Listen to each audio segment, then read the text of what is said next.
And I want to start to kind of demonstrate that by handing over to our first speaker, which is Sunny Zheng from Coresight Research. And she's going to talk to you about what their RESET, I sound like Aretha Franklin, their reset framework means to them, and some connotations of what that means for the wider industry along some of the lines that I've just talked about. So, hi, Sunny, over to you. Hi, Ben. Thanks for the introduction. Hi, everyone. Pleasure to join this year's 3D Tech Festival. I'm Sunny Zheng, research analyst from Coresight Research. We are a New York-based research advisory firm, and we offer very interesting data-driven insights. So the agenda for my presentation today will be easy. First, I would like to quickly walk through the Coresight Research Framework. This is a framework with strategies that can help businesses respond to short-term disruptions in the market while ensure long-term success.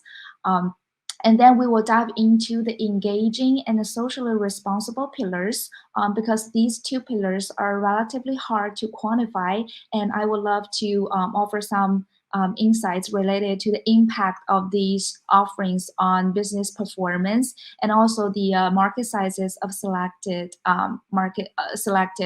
categories. So the reset framework includes 5 pillars, starting from the very fundamental pillar, which is responsive. We have seen so many disruptions in the market, including the high interest rate, disruptions in the supply chain, and also slower consumer demand in category, especially in discretionary categories such as apparel because of the high inflation. So business should really get ready for the reset consumers and the reset businesses. So the first several things that they should watch for is how product and sourcing should be diversified and how logistic and supply chains should be optimized and what kind of corporate structures should be adjusted. For example, re-examine your brand portfolios to make sure the values are consistent with what consumers want. And then with these fundamental things optimized, business should look for engaging experiences for consumers. We all know that consumers now have different touch points. They do research before they make purchases. So it's important to meet consumer at every channel they are. Get them the engaging, interesting experience so that those experiences can improve business performance and drive long-term customer loyalty. And with the increasing awareness of sustainability, business should really be socially responsible. And this should not be only commitment, but more actions, such as the launch of new sustainable products and also practices, and also sustainable business models, such as the resale and rental models, which we will dive into them later. The fourth pillar here, expansive, is about getting more revenue generators, try to venture into new areas such as retail media and also alternative retail models such as D2C, subscription e-commerce, in order to grow more sales in this challenging retail environment. And the last pillar here, technology. Technology is almost the is the underlying pillar of almost all services here, and we have seen the rise of AR, VR, 3D design, and this year we have been talking about artificial intelligence and generative AI a lot. So technology is really important, and we have seen sectors such as virtual reality and 3D design growing so rapidly in recent years. So moving on to the engaging pillar, it's very interesting because not many businesses have talked about the impact of engaging experiences on their business performance. And we have done some very interesting studies. So here we have identified 4 areas of opportunities. The first one is social commerce. It's not a new topic, but we see this market rapidly evolving. In our most recent consumer study in March this year, we found that 68% of consumers reported that they use social media as part of their shopping process. And we call these consumers social media shoppers.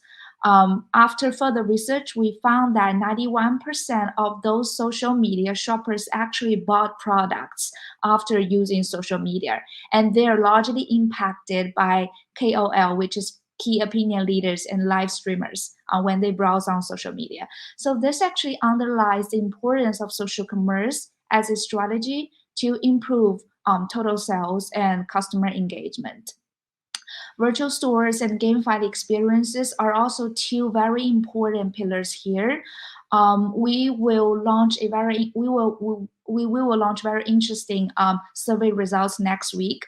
We found that virtual stores 90% of companies that have invested in virtual stores have seen significant or moderate increases in sales, especially online sales. And same with gamified experiences, it can really drive long-term customer loyalty and increase the average order value. So as mentioned, these two experiences can really have positive impacts on sales, which show that those engaging experiences are not just short-term or temporary strategy that drive conversion. They could be long-term revenue boosters. And also in our survey, we also asked about virtual try-on.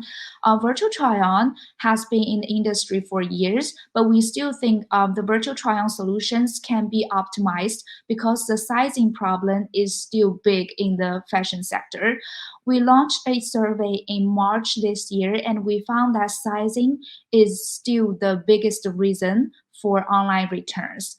We estimate that the online return in the fashion sector was about 24.4% in 2022, much more higher than an average online return rate of about 10%.